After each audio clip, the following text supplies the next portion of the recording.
다섯 번째 계명을 말합니다. 내 부모를 공경하라. 그리하면 내 하나님 여호와가 내게 주신 땅에서 내 생명이 길리라. 여러분 장수하기 원하거든 부모님께 잘하시기 바랍니다. 신명기 5장 16절에 너는 내 하나님 여호와께서 명령한 대로 내 부모를 공경하라. 그러면 내 하나님 여호와가 내게 준 땅에서 내 생명이 길고 복을 누리리라. 복받는 비결이 부모님을 공경하는 것이라고 말합니다. 바울도 이 다섯 번째 계명을 잘 묶어서 우리에게 이 다섯 번째 계명이 약속이 있는 첫 계명이라고 설명을 했습니다. 에베소서 6장 1절로 3절을 우리 같이 합독해 봅니다. 자녀들아 주 안에서 너희 부모에게 순종하라. 이것이 옳으니라. 내 아버지와 어머니를 공경하라. 이것은 약속이 있는 첫 계명이니 이로써 내가 잘되고 땅에서 장수하리라. 오늘 어버이 주일을 맞으면서 치사랑의 기준을 뚜렷하게 세우는 참 신앙인들이 되시기를 바라며 오늘 말씀을 드립니다. 무엇보다 먼저 부모 공경의 치사랑은 인간관계의 가장 기본적인 첫걸음임을 명심해야만 합니다. 부모는 사람이 태어날 때 제일 먼저 관계를 맺는 존재가 부모입니다. 그래서 인간관계의 기본은 부모와의 관계라고 볼 수 있습니다. 우리가 고아를 불쌍히 여기고 또 성경에도 고아를 잘 돌보러 간 이유가 뭐냐면 가장 인간관계의 첫 걸음이 없어진 사람들이니까. 그래서 성경도 고아를 불쌍히 여기라고 한 것은 뭐냐면 사람이 살아가면서 첫 번째 관계가 부모 자식 간의 관계이기 때문에 고아를 불쌍히 여기라고 하신 것이죠. 인간관계의 가장 첫 번째 관계인 부모님과의 관계를 잘 맺지 못한 사람은 당연히 다른 사람들과의 관계도 잘 맺을 수가 없는 것입니다. 그러므로 부모 공경은 모든 사람 존중의 기본이 됩니다. 부모를 공경하지 않는 사람이 다른 사람을 절대로 존중할 수 없는 것입니다. 5계명이 무너지면요, 그 다음에 6, 7, 8, 9, 10 모든 계명이 무너집니다. 살인이나 간음이나 도적질이나 거짓 증거나 탐심은 어디에서 옵니까? 모두 다 타인을 무시하고 타인을 존중하지 않는 것에서 오는 행동이고, 이것의 뿌리는 어디에서 옵니까? 부모를 무시하면 이런 패악한 일을 우리가 행할 수밖에 없는 것이죠. 오늘 말씀의 본문 22절에 말씀합니다. 너를 낳은 아비에게 청중하고 내 늙은 어미를 경히 여기지 말지니라. 하나님은 인생의 첫걸음부터 네 아비에게 들은 말을 청정해라. 그리고 부모가 연로해도 부모를 경히 여기지 말아라.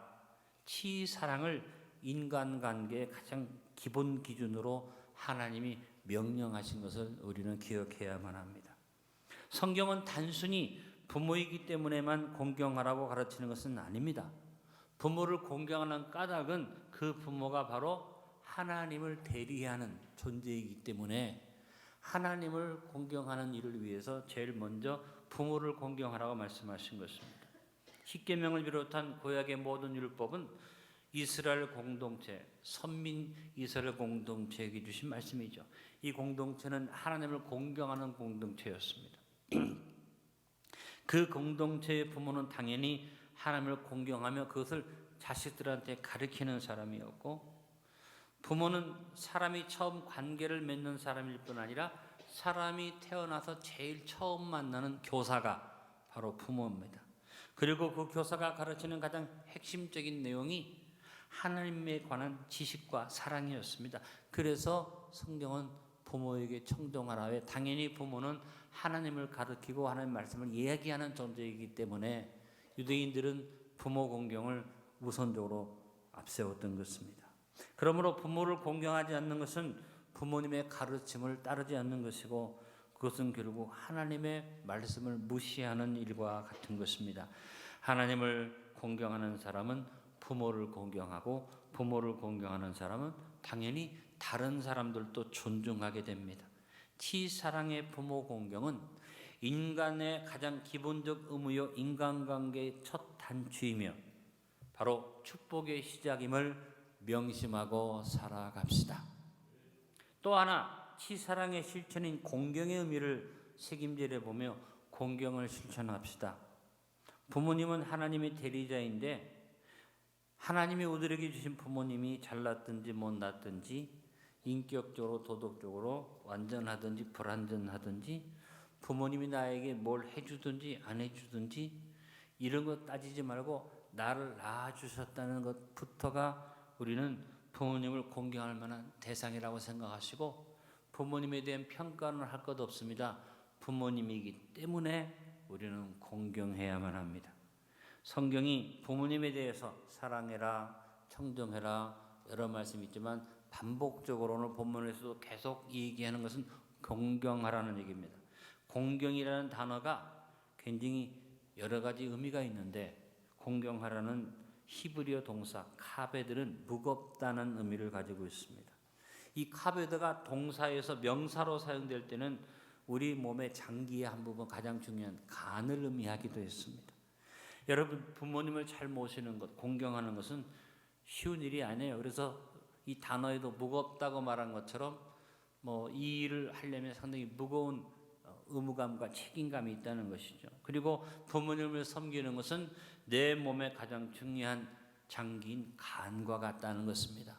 결국은 부모를 제대로 섬기지 않는 사람은 간이 없어서 죽은 것과 같은 인생이라는 뜻이죠. 여러분이 부모님을 섬길 때 무겁다는 생각 당연한 것입니다. 쉬운 일이 아닙니다. 근데 실천해야만 합니다. 성경에서 부모가 자녀에게 공경을 요구했고 자녀가 공경을 함으로 축복을 받은 이야기가 곳곳에 나오는데 대표적인 얘기가 창세기 27장에 나옵니다. 이삭이 나이가 많아서 눈이 어두워지고 죽을 날이 가까이 오니까 마음속에 내가 내 자식을 마음껏 축복하겠다는 마음이 들어서 자기의 축복을 장자인 에서에게 빌어주기 위해서 에서를 부릅니다.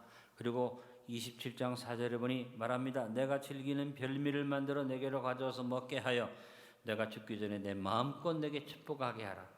아버지가 아들을 축복하는데 요구 조건이 있을 필요가 뭐 있어요. 그런데 이삭은 내가 마음을 다해서 너를 축복할 수 있도록 나에게 별미를 가져와라. 이것은 뭡니까? 네가 나를 공경함을 실제로 보여주어서 내 마음을 기쁘게 해서 내가 너를 마음껏 축복하게 하라고 에서에게 부탁한 것이죠. 이 얘기를 리브가가 뒤에서 듣다가 리브가는 에서보다는 야곱을 더 사랑하니까 에서가 짐승을 잡으러 나간 사이에 리브가가 음식을 만들어 별미를 만들어서 야곱이 에서인 것처럼 꾸며서 가서 축복을 받게 만듭니다.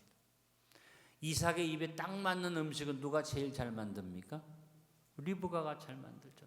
제 입에 딱 맞는 음식은 제 아내가 만드는 음식이 제 입에 딱 맞을 수밖에 없죠. 그래서 이삭이 음식을 먹으면서 너무너무 즐겁게 먹고 기뻐서 내 아들이 나를 위해서 사냥을 하고 이렇게 좋은 거 가져왔다고 생각하면서 마음을 다해서 축복을 했는데 에서라고 생각하고 축복했는데 그것이 야곱이었다는 얘기입니다.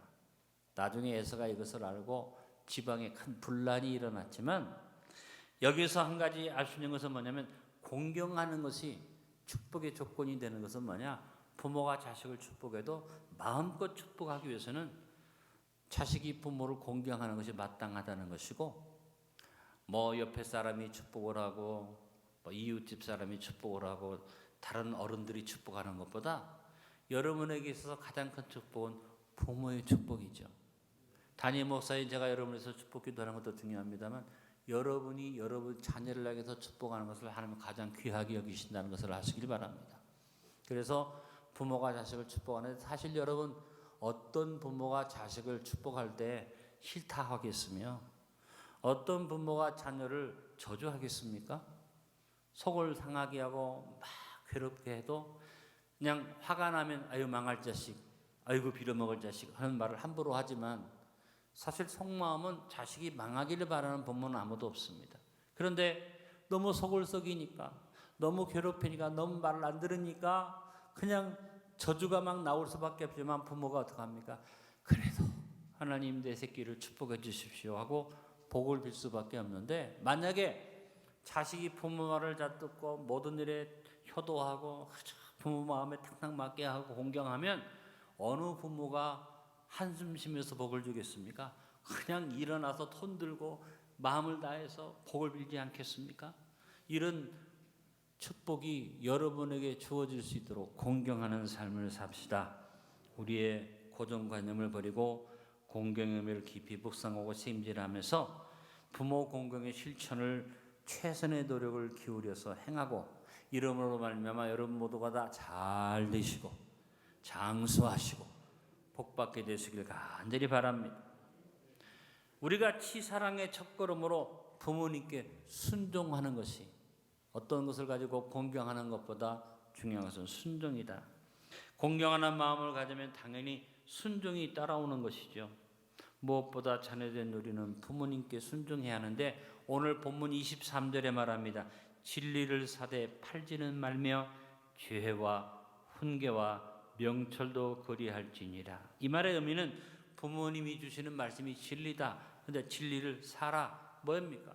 내가 부모님의 교훈을 내가 받아들여서 실천하기 위해서는 수고와 땀을 지불하고 사는 것이고, 그리고 네가 부모님이 주신 지혜와 훈계와 명철도 그렇게 하라 하면서 중요한 교훈은 팔지는 말며, 판다는 얘기는 뭡니까?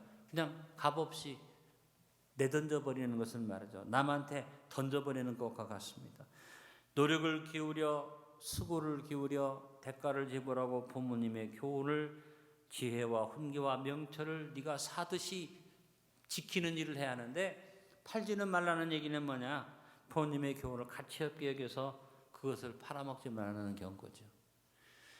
세대 차이를 말하면서 아이고 옛날 같은 말씀, 그건 부모님 시대나 있었던 말씀이고 경홀히 여기는 자는 스스로의 복을 발로 차는 것입니다. 때로는 시대에 맞지 않는 말씀 같아도 부모님이 평생을 살아오면서 얻은 인생의 교훈입니다. 지금 안 맞는 것 같아도 거기에 깊은 교훈이 숨겨져 있습니다. 여러분, 어른들의 교훈과 어른들의 경륜을 소중히 알아야만 합니다. 하나님께서 창세기 22장에 보니까 아브라함에게 네 아들을 나한테 바쳐라고 명령하십니다. 아브라함은 하나님 말씀에 두 번 토도가 달지 않은 단순에 순종해서 아침에 일찍 일어나서 이삭을 제물로 바치기 위해서 끌고 갑니다. 하나님의 지시를 팔아먹지 않았어요. 경홀히 여기지 않았어요. 마음에 거부감이 있을 수 있지만 순종해서 사흘 길을 가는 동안에 생각이 바뀔 수도 있고 잘못됐다고 판단할 수 있지만 아브라함은 변함이 없는 마음으로 이삭을 데리고 가서 모리아산 밑에 갔는데, 기가 막힌 것은 이삭이 물어봅니다. 아버지, 나무도 있고 불도 있고 칼도 있는데 제일 중요한 재물은 어디 있나요? 기가 막힌 얘기죠. 그럴 때도 아브라함은 결코 흔들리지 않고 순종해서 하나님이 자신을 위하여 준비하실 것이다 얘기하면서 이삭을 데리고 산 위에 올라갑니다.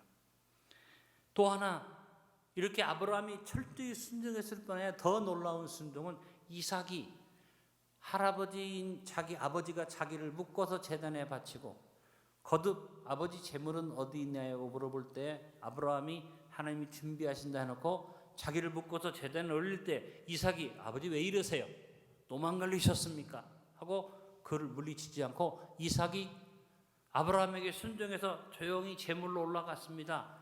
칼을 들어 자기를 치려고 할 때도 아버지를 바라보면서 이삭은 원망하지 않았습니다. 여러분, 사무엘상 15장 22절에 사무엘이 한 말이 뭡니까? 사무엘이 이르되 여호와께서 번제와 다른 제사를 그의 목소리를 청종하는 것을 좋아하심과 같이 좋아하시겠나이까? 따라합니다. 순종이 제사보다 낫고 듣는 것이 소양의 기름보다 나으니. 자, 아브라함은 두 번 따지지 않고 하나님이 명령하시니까 무조건 순종했는데, 다 늙은 아버지가 자신을 죽이려 하는데도 반항하지 않고 순종했던 이삭은 하나님을 믿었고 자기 아버지를 믿어서 순종했어요. 여러분, 아브라함의 순종 플러스 아브라함의 순종만 있는 게 아니라 이삭이 부모에게 순종했던 그 순종이 플러스 되어져서 주어진 것이 야훼 이레의 축복인 줄로 믿습니다. 여러분이 하나님의 명령에 아브라함처럼 순종하시기 바라고, 부모님의 명령이나 부모님이 나에게 행하는 일이 어그러는 일이 있어도 순종하는 것이 이삭의 순종처럼 되어지기를 간절히 바랍니다. 이렇게 모리아산에서 순종을 배운 이삭은 계속 순종의 삶을 삽니다. 창세기 26장에 보니 그가 기근을 피해서 애굽으로 가는데 하나님이 그랄 땅에 머물러라. 어떻게 보면 똑같이 기근이 있고 척박한 땅, 그랄 땅, 남의 나라 땅에 머무르게 되는데 이삭은 아멘 하고 순종했어요. 하나님 왜 이러세요? 내가 기근을 피해서 애굽으로 가야 하는데 같은 기근이 있는 그랄 땅에 올 바에야 내가 그냥 가나안 땅에 있지요라고 말할 수 있는데 이삭은 두말하지 않았어요. 그래서 그랄 땅에서 고생을 많이 합니다. 여러 가지로 핍박을 많이 받습니다. 그러니까 하나님이 순종한 이삭을 축복하는데 어떻게 축복하십니까? 이게 양을 치는 목자인데 그랄 땅에 가서 어떻게 합니까? 정착을 하고 농사를 지었어요. 어떻게 보면 농사의 초짜 농꾼 아닙니까? 그런데 그랄 땅에 사는 사람들보다 그 해의 소득을 100배나 얻었다. 순종한 이삭이 복받은 것입니다. 창세기 26장 12절로 14절에 이삭이 그 땅에서 농사하여 그 해에 100배나 얻었고 여호와께서 복을 주심으로 그 사람이 창대하고 왕성하여 마침내 거부가 되어 양과 소가 떼를 이루고 종이 힘이 많으므로 블레셋 사람이 그를 시기했다. 블레셋 사람들이 시기할 만큼 그는 어떤 축복 거부가 됐다. 여러분 성경에서 말하는 거부는 어느 정도의 부자나 우리가 요즘 생각하는 옆에 나보다 잘 사는 정도가 아닙니다. 여기에 말하는 거부는 재벌급을 말합니다. 이삭이 무엇 때문에 복을 받았어요? 순종해서 복을 받았어요. 모리아산의 순종과 더불어 그 일생의 삶 속에 순종, 부모님께 순종하고 하나님 앞에 순종했던 이삭은 소득의 100배를 넣는 복을 얻었다. 이 치사랑의 순종이 여러분이 있기를 간절히 바랍니다. 다시 말합니다. 아브라함의 하나님의 명령에 대한 순종 플러스 부모님에 대해서 순종했던 이삭의 순종이 플러스된 치사랑의 순종이 복의 근원이 될 수 있습니다. 예수님이 순종의 아름다운 치사랑의 본을 보여주셨습니다. 예수님께서 하나님의 전에서 12살의 나이에 율법학자들하고 얘기를 하다가 부모가 사흘길을 간다음에도 깨닫지 못하고 나중에 돌아와서 예수님을 데리고 다시 갈 때 예수님이 그만한 지식이 있고 그만한 성경이 능통한 분이고 하나님의 아들이라는 자아인식이 있는데도 불구하고 예수님이 산 사생의 삶이 어떤 삶입니까? 성경에 예수님의 사생에 대해서 별로 기록이 안 나와 있습니다. 누가복음에 가장 많이 나와 있는데 누가복음 2장 51절에 예수님의 사생애를 한마디로 말합니다. 예수께서 한 가지로 내려가사 나사렛에 이르러 순종하여 받으시더라. 그 모친은 이 모든 말을 마음에 두니라. 예수님이 비록 성전에 와서 율법학자들하고 논쟁을 벌일 만큼 성경 지식이 많은 그리고 하나님의 전에 내가 당연히 있어야 할 하나님의 아들이라는 자아인식이 있었지만 하나님께서 부모님께 순종해서 가라고 하니까 나사렛에 가셔서 사생의 기간 동안 30살이 되기까지 예수님이 어떻게 사셨어요? 따라합니다. 순종하여 받으시더라. 예수님이 사생의 모습 속에서 우리에게 보여준 것은 뭐냐면 부모님께 순종한 어떻게 보면 목수로서 공부도 많이 못하고 그 당시로 예수님과 비교해 말하면 무식하다고 보신 요셉한테 예수님이 반항하지 않고 순종했고 어머니 마리아도 똑같죠. 시골에 있는 안악입니다. 그 어머니에게 순종했습니다. 예수님의 어머니가 한 번은 이웃 친척 집에 가나에서 혼인잔치가 있어서 가서 그 집안일을 돕는데 예수님도 친척의 결혼식이니까 가셨죠. 근데 예수님의 어머니가 오셔서 예수님께 말합니다. 야, 지금 포도주가 모자란데 네가 좀 어떻게 할 수 없겠느냐. 예수님의 어머니 마리아는 예수님이 살아오면서 종종 기적을 베푸는 걸 눈으로 봐왔기 때문에 예수님께 부탁을 한 거죠. 그때 예수님이 뭐라고 말합니까? 어머니, 내 때가 아직 이르지 않았으니까 그런 무리한 부탁하지 마세요. 그렇게 말씀했습니다. 근데 그 어머니는 하인들한테 가서 말합니다. 저분이 뭐라고 말씀하시든지 그대로 해라. 마리아의 마음속에 있는 생각은 뭡니까? 예수님이 항상 어머니의 말씀에 순종했기 때문에 내 때가 아직 이르지 않았습니다 할지라도 예수님이 뭔가를 자기 어머니의 말을 순종해 줄 것을 믿었기 때문에 그렇게 지시했고 예수님이 어머니의 말씀을 소중히 여겨서 순종해서 하인들에게 명령함에 물이 포도주로 변하는 축복이 있었던 줄로 믿습니다. 여러분, 예수님이 마리아에게 보인 순종이 바로 뭐의 모범입니까? 치사랑의 모범입니다. 순종의 모범입니다. 부모를 공경하지 않아도 복을 받을 수 있어요. 순종하지 않아도 명예와 또 잘 살 수 있는 자리에 올 수도 있어요. 효도가 좀 부족해도 지위도 얻을 수 있어요. 그런데 여러분, 그렇게 얻은 모든 것들은 하나님이 인정하지 않고 하나님께서 진정으로 복을 줄 수 없는 것입니다. 이 땅에서 불효하는 자가 잘 되는 것은 축복이 아니고 저주입니다. 여러분 기억하십시오. 효를 하는 것은 순종하는 것이다. 그런데 효도와 순종의 문제가 부딪힘이 일어납니다. 어떻게 부딪힘이 일어납니까? 자, 이방의 복음이 증거되면서 어떤 일이 벌어집니까? 자, 부모님께 순종해야 하는데 부모들이 예수 믿지 못하게 해요. 신앙생활 못하게 합니다. 그래서 이런 효도와 순종의 문제가 신앙의 문제와 부딪힘이 일어날 때 여기에 대해서 바울이 분명한 교훈을 주었습니다. 에베소서 6장 1절로 3절에 구약의 십계명을 인용하면서 바울이 이런 교훈을 줍니다. 자녀들아 주 안에서 너희 부모에게 순종하라. 이것이 옳으니라. 부모에게 순종하는 것이 귀한 일인데 조건을 먼저 붙였습니다. 주 안에서 순종하라. 하나님의 명령에 따라서 순종해라. 여러분 상위의 법과 하위의 법이 부딪히면 똑같은 법이지만 상위의 법을 따라가는 것과 같습니다. 지금 나라가 시끄럽게 법이 개정되고 난리를 쳤는데 마지막 어디에 올라갔습니까? 헌법소원에 올라갔습니다. 헌법의 기준에서 지금 국회에서 제정된 법이 아무리 합법이고 적법이라 할지라도 헌법에 위배돼서 헌법에 안 맞습니다 하면 이 법은 실현될 수가 없는 것이죠. 그래서 마지막 헌법에 올라가 있습니다. 어떤 결정이 날지 알 수 없지만 상위의 법이 먼저죠. 부모에게 순종하는 것이 마땅한 법이지만 그 다음에 상위의 법은 하나님께 순종하는 것. 주님 안에서 순종하라. 어떤 분들은 이 말을 잘못 해석해서 부모님이 예수 믿지 않게 하면 내가 부모님께 순종할 수 없습니다라고 말합니다. 그러나 이 말의 의미는 그런 의미가 아닙니다. 주님 안에서 기도하면서 주님 안에 있기를 소망하면서 너희 부모가 너에게 어떤 말을 하든지 순종하는데 주님 안에서 순종하라는 말은 부모님이 예수 믿지 않기 때문에 신앙생활 하지 않기 때문에 나는 부모님께 순종할 수 없습니다가 아닙니다. 주님 우리 어머님 아버님이 믿음을 가질 수 있게 도와달라고 주님 안에서 기도하면서 할 수 있는 대로 순종하라는 교훈이 바로 바울의 교훈인 줄로 믿습니다.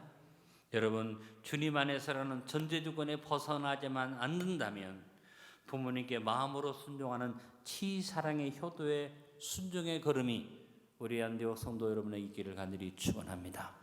어떤 사람은 신앙을 핑계로 부모님께 순종하지 않는 그런 사람들이 있습니다. 그건 잘못된 것이죠.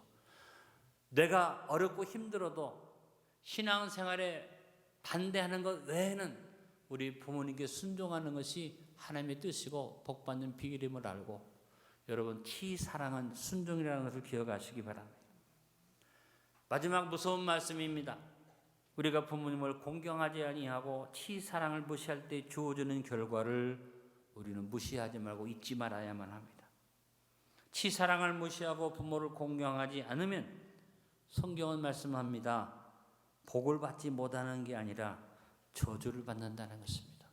여러분 복을 받지 못하는 정도라면 우리가 두려워할 이유가 없지만 무서운 것은 뭐냐면 복을 받지 못하는 정도가 아니라 저주를 받는다. 구약에서 불효의 죄를 어떻게 벌합니까? 죽일지니라 그랬어요. 출애굽기 21장 15절로 17절입니다. 자기 아버지나 어머니를 치는 자는 반드시 죽일지니라. 사람을 납치한 자가 그 사람을 팔았든지 자기 소아에 두었든지 반드시 죽일지니라. 자기의 아버지나 어머니를 저주하는 자는 반드시 죽일지니라. 무서운 교훈 아닙니까? 신명기 21장 18절로 21절입니다. 사람에게 완악하고 패역한 아들이 있어 그의 아버지의 말이나 그 어머니의 말을 순종하지 아니하고 부모가 징계하여도 순종하지 아니하거든 그의 부모가 그를 끌고 성문에 이르러 그 성읍 장로들에게 나아가서 그 성읍 장로들에게 말하기를 우리 이 자식은 완악하고 패역하여 우리 말을 듣지 아니하고 방탕하며 술에 잠긴 자라 하며 그 성읍의 모든 사람들이 그를 돌로 쳐 죽일지니 이같이 내가 너희 중에서 악을 제하라. 그리하면 온 이스라엘이 듣고 두려워하리라. 얼마나 무서운 법입니까? 부모에게 순종하지 않는 것이 이게 전염이 되면 온 마을이 다 불순종의 자리에 들어가기 때문에 순종하지 않는 자식은 그냥 놔두지 말고 복을 안 주고 재산을 물려주지 않는 정도 아니라 모든 사람 앞에 끌어다가 그를 정죄하고 돌로 쳐 죽이라고 했으니까 무서운 교훈이라고 볼 수 있습니다. 잠언서 30장 17절은 더 무서운 말씀이 나옵니다. 아비를 조롱하며 어미 순종하기를 싫어하는 자의 눈은 골짜기에 까마귀에 쪼이고 독수리 새끼에 먹히리라. 너무나도 무서운 저주가 성경에 나와 있는 것을 봅니다. 다시 한번 말씀드립니다. 성경이 부모 공경을 강조하는 까닭은 부모가 하나님의 대리자이기 때문입니다. 부모는 하나님에 관한 지식과 사랑을 자녀에게 알려주는 하나님의 도구였습니다. 그러므로 부모 공경은 하나님께 대한 공경과 맞물려 있습니다. 이건 유대인 사회에서 얘기지만 유대인 사회를 벗어난 우리의 일반적인 사회, 신앙의 개념이 없는 사회에서도 부모에 대한 말씀에 순종하고 공경하는 것은 마땅한 것이고 부모를 공경하지 않는 것은 저주가 온다는 사실을 우리는 기억해야만 합니다.